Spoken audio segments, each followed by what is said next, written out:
¿Soy el malo por no ir a la boda de mi papá y su amante? Mi papá se va a casar. No con cualquiera, con la mujer con la que engañó a mi mamá mientras ella se estaba muriendo de cáncer. Y ahora toda mi familia quiere que yo vaya a la boda. Para arreglar las cosas. Déjame explicarte por qué, para mí, mi papá murió hace años. Cuando tenía 17, a mi mamá le diagnosticaron cáncer de mama. No fue uno de esos diagnósticos que llegan temprano, con tiempo para planes y optimismo forzado. Fue de esos que caen como una sentencia, aunque nadie se atreva a decirlo en voz alta. Recuerdo perfectamente el olor del hospital. Recuerdo cómo mi mamá intentaba sonreír incluso cuando ya no tenía fuerzas. Recuerdo las manos de mi abuela temblando mientras acomodaba las mantas. Y recuerdo, sobre todo, las ausencias. Mi papá casi nunca estaba. Siempre había una excusa. Trabajo, reuniones, viajes de negocios, llamadas urgentes que no podían esperar. Al principio quise creerle. Porque cuando tienes 17 años y tu mamá se está apagando frente a ti, necesitas creerle a alguien. Necesitas pensar que el adulto que debería sostenerlo todo, lo está haciendo. Pero no. Quienes cuidaron de mi mamá fueron mi tía y mi abuela. Ellas la llevaban a las citas, ellas le daban la mano cuando vomitaba por la quimioterapia. Ellas estaban ahí cuando el dolor la doblaba y la hacía llorar bajito para que yo no escuchara. Mi papá, no. A veces aparecía. Dejaba flores, decía tengo que irme temprano mañana. Besaba a mi mamá en la frente como si fuera un trámite y volvía a desaparecer. Yo no entendía nada, pero algo en mí empezaba a romperse lentamente. 2 años después, mi mamá murió. No hay una forma elegante de decirlo. Un día estaba ahí, respirando con dificultad y al siguiente ya no. El mundo siguió girando como si nada, y yo me quedé congelado en ese momento. El funeral fue extraño.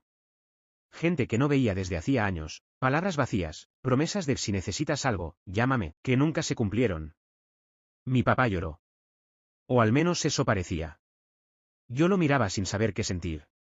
Una parte de mí quería abrazarlo, otra parte sentía un enojo sordo que no sabía explicar. 5 meses después del entierro, me pidió que saliéramos a comer. Pensé que quería hablar, que tal vez íbamos a intentar reconstruir algo.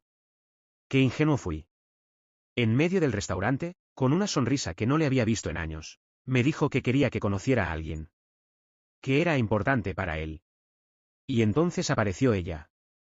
Su nueva novia. Si te gustan este tipo de historias intensas, suscríbete, porque esto solo se pone peor. 5 meses.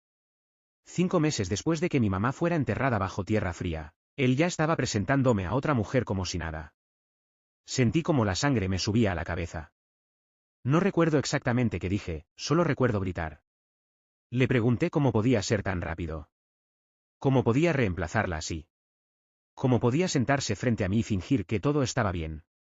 Y entonces, como si nada, como si estuvieran hablando del clima, me dijeron la verdad. No llevaban 5 meses. Llevaban 3 años. 3 años. Mi papá llevaba 3 años con esa mujer. 3 años engañando a mi mamá mientras ella luchaba contra el cáncer. Sus viajes de negocios no eran trabajo, eran escapadas para verla. Las llamadas urgentes no eran reuniones, eran citas. Todo encajó de golpe. Las ausencias, las excusas, el vacío. La mujer sentada frente a mí no solo era su amante. Era amiga de mi mamá. Sabía que estaba enferma, sabía que se estaba muriendo. Y aún así, siguió. No recuerdo haber respirado. No recuerdo haber pensado. Solo recuerdo levantarme de la mesa con las manos temblando, decir algo que ni siquiera escuché y salir de ahí. Esa noche empaqué mis cosas. No lloré. No grité. No pedí explicaciones. Simplemente me fui. No volví a hablar con mi papá desde ese día. Los años pasaron. Cumplí 25. Construí una vida pequeña, silenciosa, lejos de todo eso. La única persona de esa familia con la que seguí hablando fue una tía. La misma que me ayudó cuando me fui de la casa de mi papá. La misma que me dio un sofá donde dormir cuando no tenía nada. Pensé que al menos con ella estaba a salvo. Hasta que un día, me llamó. Al principio fue normal. Preguntas de rutina. ¿Cómo estás? ¿Cómo va el trabajo? Y entonces lo preguntó. ¿Has sabido algo de tu papá? Sentí como algo se cerraba dentro de mí. ¿Por qué iba a saber algo de él? Hubo un silencio incómodo. Demasiado largo. Entonces me lo dijo. Mi papá se va a casar. Con ella. Y según mi tía, ir a la boda sería una buena oportunidad para arreglar nuestra relación. No pude evitar reírme. Una risa seca, sin humor. ¿Por qué haría eso? Le dije. Para mí está muerto. Silencio. Pero no era un silencio vacío. Había alguien más escuchando. Entonces lo escuché. La voz de mi papá. ¿De verdad eso es lo que sientes por mí?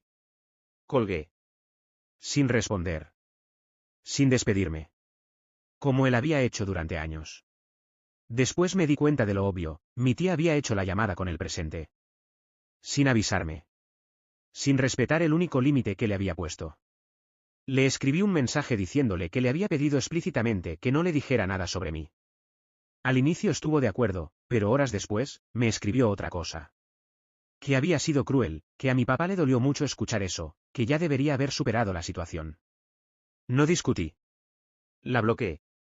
Pensé que ahí terminaba todo. Me equivoqué. 2 días después, encontré una invitación de boda en mi buzón. Elegante, cuidada. Como si el papel pudiera borrar la traición. La única persona que sabía mi dirección era mi tía. Y entonces empezó el infierno. Mi número fue repartido entre familiares. Llamadas, mensajes, insultos. Sermones. Es tu papá. La familia es lo primero. Ya pasó mucho tiempo. Incluso recibí un mensaje de ella. Diciendo que mi papá estaba pensando en posponer la boda, que debería hablar con él. Como si yo fuera el problema, como si yo hubiera destruido algo. Respondí una sola cosa. Que no era mi culpa si posponían la boda. Que no quería tener ninguna relación con ninguno de los dos. Después de eso, todo se calmó. Pero las palabras ya estaban dichas. Y demasiada gente me había llamado cruel por no perdonar lo imperdonable. Y ahí fue cuando empecé a preguntarme algo que jamás pensé cuestionar. ¿De verdad soy el malo por no ir a esa boda? Los mensajes siguieron llegando, pero ahora eran intentos de doblegarme. Mi número empezó a circular entre familiares con los que no hablaba desde hacía años. Gente que nunca estuvo presente cuando mi mamá estaba enferma ahora parecía tener mucho que decir sobre mis decisiones. No preguntaban cómo estaba, no preguntaban si dormía, no preguntaban si podía con todo. Solo repetían la misma idea, una y otra vez, con palabras distintas. ¿Qué estaba exagerando? ¿Qué tenía que dar el ejemplo? Que la familia debía verse unida. Y el golpe más bajo siempre era el mismo. Que mi mamá no querría esto. Eso fue lo que terminó de romper algo en mí. Porque mi mamá no estaba ahí para defenderse. Porque hablaban en su nombre personas que no la acompañaron en el hospital. Porque la usaban como herramienta para obligarme a hacer algo que me destruía. Ahí entendí que no estaban preocupados por mí. Estaban preocupados por cómo se verían. El tono de los mensajes cambió. Ya no eran por favor. Eran reproches, culpas, ataques. Le estás rompiendo el corazón. No seas inmaduro. Ya pasó demasiado tiempo. Algunos dejaron de fingir cualquier tipo de respeto. Eres un culo. Siempre fuiste rencoroso. Nadie es perfecto. Leí cada mensaje con una mezcla de rabia y agotamiento. Porque nadie me hablaba como a una persona. Me hablaban como a un obstáculo que había que mover del camino. Fue entonces cuando tomé una decisión que sabía que iba a cambiarlo todo. Si querían hablar del pasado. Íbamos a hablar del pasado de verdad. Escribí un solo mensaje. Largo. Frío. Sin insultos. Expliqué exactamente lo que hizo mi papá. Cuando empezó la relación. ¿En qué momento del cáncer de mi mamá? ¿Quién era ella? ¿Qué sabía? No añadí juicios. No añadí emociones. Solo hechos. Lo envié a todos los números que me habían escrito y luego los bloqueé a todos. Cambié de número, guardé el teléfono viejo en un cajón, encendido, por si necesitaba pruebas si el acoso continuaba. Esa noche, por primera vez en días, dormí sin sobresaltos. Una semana después, alguien me estaba esperando en el estacionamiento de mi edificio. Era el prometido de mi tía, sabía a qué hora salía del trabajo. Eso me puso en alerta inmediata. Me dijo que solo quería hablar, que entendía si no quería escucharlo. Acepté. Y lo que me contó confirmó todo lo que había intuido. Mi mensaje había provocado una tormenta. Primos que no conocían la historia empezaron a hacer preguntas. Mi papá y ella lo negaron al inicio. Pero alguien terminó confirmando que era verdad. La discusión dentro de la familia fue brutal. Algunos familiares se retiraron de la boda. Algunos amigos, que también habían sido amigos de mi mamá, dejaron de asistir. Mi papá quiso posponer la boda para hablar conmigo. Ella lo amenazó con dejarlo si lo hacía. Según él, ella tuvo un colapso. Empezó a prohibir la entrada a la boda a cualquiera que mencionara el tema, incluso a miembros de la familia. Y, por supuesto, me culpó de todo. Decía que yo había hecho esto a propósito. Que quería destruirlos. Me reí. No porque fuera gracioso. Sino porque era absurdo. Ellos habían construido su vida sobre una mentira. Yo solo dejé de sostenerla. Le pregunté por mi tía. Quería entender cómo todo había empezado. Me dijo que hubo una conversación sobre lo mal que se vería la familia si yo no estaba en la boda. Que alguien sugirió llamarme. Que mi tía se ofreció. Que él no estuvo de acuerdo. Pero que aún así, lo hizo. Ahí entendí que había perdido a la última persona que creí que me quedaba. Le agradecí por haber venido. Le dije que iba a cortar contacto con mi tía por completo. Y, por extensión, con él también. No discutió. Me deseó lo mejor y se fue. Esa noche lloré. Por mi mamá. Por la tía que pensé que tenía. Por la familia que nunca fue real. Pero incluso en medio de eso, supe algo con absoluta claridad. No había hecho nada malo. Había puesto un límite. Y ellos lo habían cruzado una y otra vez. Poco después, me mudé temporalmente con mi novia. Ella intentaba hacerme reír. Inventaba planes absurdos. Comentarios ridículos. Humor negro para protegerme. Yo sabía que no hablaba en serio y yo tampoco. No tenía ninguna intención de acercarme a esa boda. Pero por primera vez, acepté algo que había evitado durante años. No solo estaba enojado, no solo estaba herido, estaba de duelo. Había reprimido demasiada pena. Demasiada rabia. Demasiado miedo. Y entendí que no podía cargar con todo eso solo. Decidí probar terapia. La idea me aterraba. Pero quedarme como estaba me aterraba más.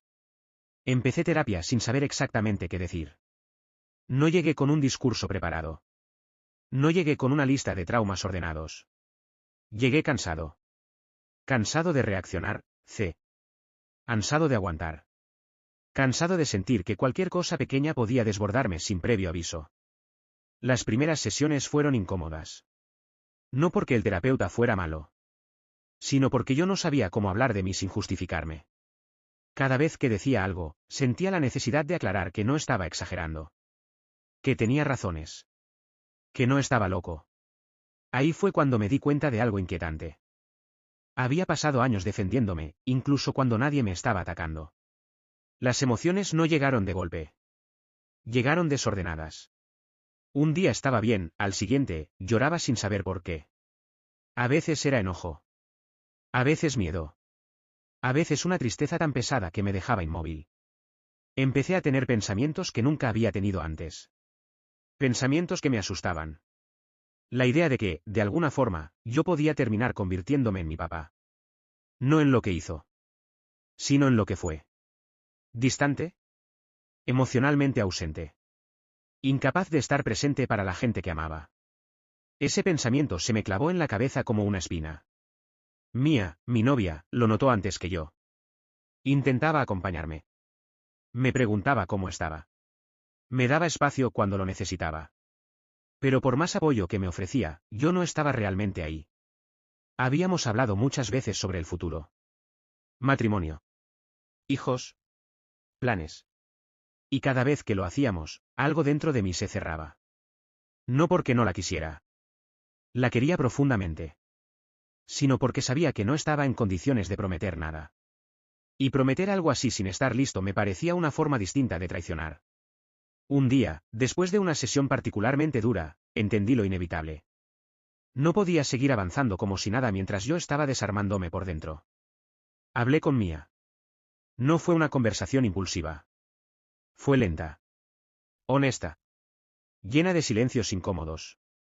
Le dije que estaba roto de una forma que no podía arreglar rápido.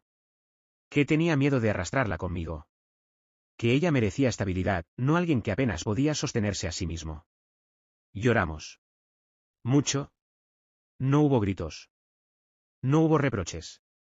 Solo una tristeza profunda y compartida. Decidimos separarnos. No porque faltara amor, sino porque sobraba dolor sin resolver. Después de la ruptura, no estuve solo. Mis amigos se turnaban para escribirme, para llamarme, para asegurarse de que comiera, de que durmiera, de que no me aislara.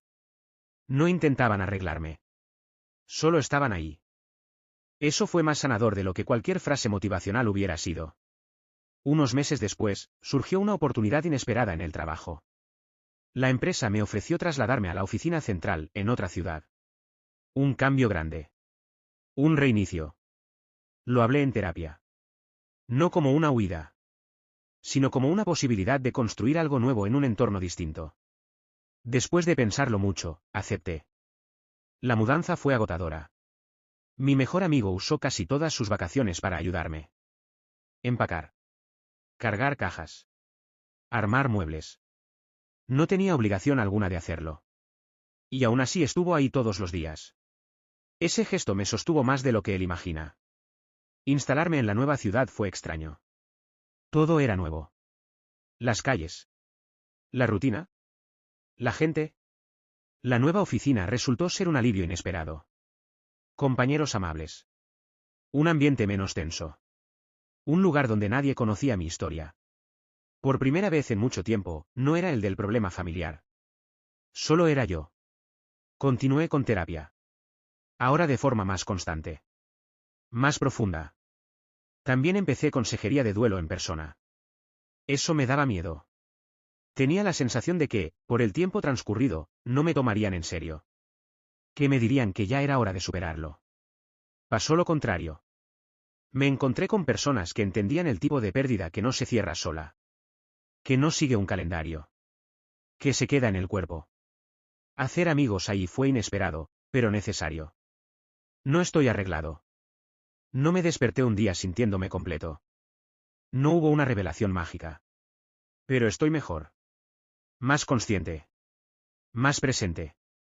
Menos reactivo. Todavía no me siento listo para volver a tener una relación. Y por primera vez, no me presiono por eso. Ahora mismo, mi enfoque es simple. Trabajar. Sanar. Seguir. Un día a la vez. Pasó más de un año antes de que volviera a pensar seriamente en él. No porque lo hubiera olvidado, sino porque por primera vez ya no ocupaba el centro de mis pensamientos. Su nombre dejó de aparecer como un golpe en el pecho. Su recuerdo dejó de interrumpir mis días. Ya no necesitaba distraerme para no pensar. Simplemente, estaba ahí. En algún lugar del pasado. Sin dominar el presente. Un martes cualquiera, mientras revisaba correos en la oficina, vi su nombre en la bandeja de entrada. No lo abrí de inmediato. Me quedé mirando la pantalla durante varios segundos, notando algo que me sorprendió. No sentí miedo. No sentí rabia. No sentí urgencia. Solo curiosidad. Abrí el mensaje. Era corto. Directo. Torpe, incluso. Decía que había pensado mucho. Que entendía que no tenía derecho a pedirme nada. Que solo quería saber si yo estaba bien. Nada más. No respondí ese día. No porque no supiera qué decir. Sino porque ahora sabía que no tenía que responder de inmediato para calmar a nadie. Eso también era nuevo. Esa noche, caminé largo rato después del trabajo. Pensé en todo lo que había pasado. En quién era antes. En quién era ahora.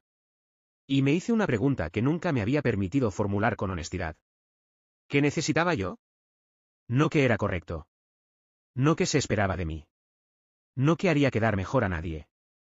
¿Qué necesitaba yo? Respondí 2 días después. Le dije que estaba vivo. Que estaba estable. Que estaba aprendiendo a estar en paz. No entré en detalles. No abrí puertas innecesarias. También fui claro en algo más. Que no estaba listo para una relación cercana. Que el contacto debía ser limitado. Que ese límite no era un castigo, sino una forma de cuidarme. Enviar ese mensaje no me tembló la mano. Eso me confirmó cuánto había cambiado. Nos vimos por primera vez semanas después. En un lugar público. Neutral. Sin carga emocional asociada. Cuando llegó, lo noté distinto. Más viejo. Más cansado. Más pequeño, de alguna forma. Ya no imponía. Ya no intimidaba. Por primera vez, no lo vi como una figura que tenía poder sobre mí. Lo vi como un hombre común, con errores que ya no necesitaba cargar. La conversación fue cordial. Hablamos del clima. Del trabajo. De cosas simples. Y en medio de todo eso, apareció algo inesperado. Una disculpa. No grandilocuente. No perfecta.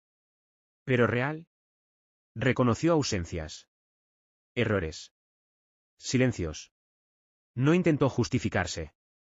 Eso importó. Lo escuché sin interrumpir. Sin necesidad de corregirlo. Sin ganas de atacar. Sin necesidad de obtener nada a cambio. Cuando terminó, me preguntó si quería decir algo. Me tomé mi tiempo. Y le dije la verdad. Que aceptaba su disculpa. No porque borrara el pasado. Sino porque yo ya no quería vivir atado a él. Que perdonarlo no significaba volver a ser como antes. Que la relación tendría que construirse desde otro lugar o no construirse en absoluto. Asintió. No discutió. No insistió. Eso también fue nuevo. No salimos de ahí como una familia reparada. Salimos como dos adultos que entendían sus límites. Y sorprendentemente, eso fue suficiente. Con el tiempo, el contacto se volvió esporádico. Mensajes breves. Encuentros ocasionales. Sin expectativas irreales. Sin reclamos. Sin deudas emocionales.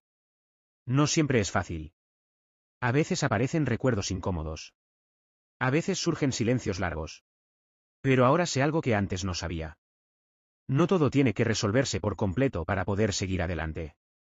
Hoy, mi vida es tranquila. No perfecta ni extraordinaria. Pero mía. Tengo una rutina que me sostiene. Personas que me eligen sin condiciones. Espacios donde puedo ser honesto sin miedo. Sigo yendo a terapia. Sigo aprendiendo. Sigo equivocándome. Pero ya no me pierdo dentro de esos errores. Hace poco, alguien nuevo apareció en mi vida. Nada serio todavía. Nada definido. Solo conversaciones largas. Risas inesperadas. Presencia sin presión. Y por primera vez, no siento la urgencia de que se convierta en algo más. Si crece, crecerá. Si no, también está bien. Eso, para mí es sanación. A veces pienso en todo lo que dolió. No con amargura. Sino con respeto. Ese dolor me obligó a detenerme. A mirarme. A reconstruirme desde un lugar más honesto. No agradezco lo que pasó. Pero reconozco lo que aprendí. Si algo sé ahora, es esto. No heredamos destinos. Heredamos historias. Y podemos elegir qué hacer con ellas. Yo elegí no repetir. Elegí no huir. Elegí no endurecerme. Elegí aprender a estar presente. Esta no es una historia de finales perfectos. Es una historia de límites. De decisiones difíciles. De paz construida lentamente. Y aunque no todo está resuelto, por primera vez puedo decirlo sin miedo. Estoy bien. Si esta historia te dejó pensando, aquí hay muchas más. Suscríbete, dale like y comenta.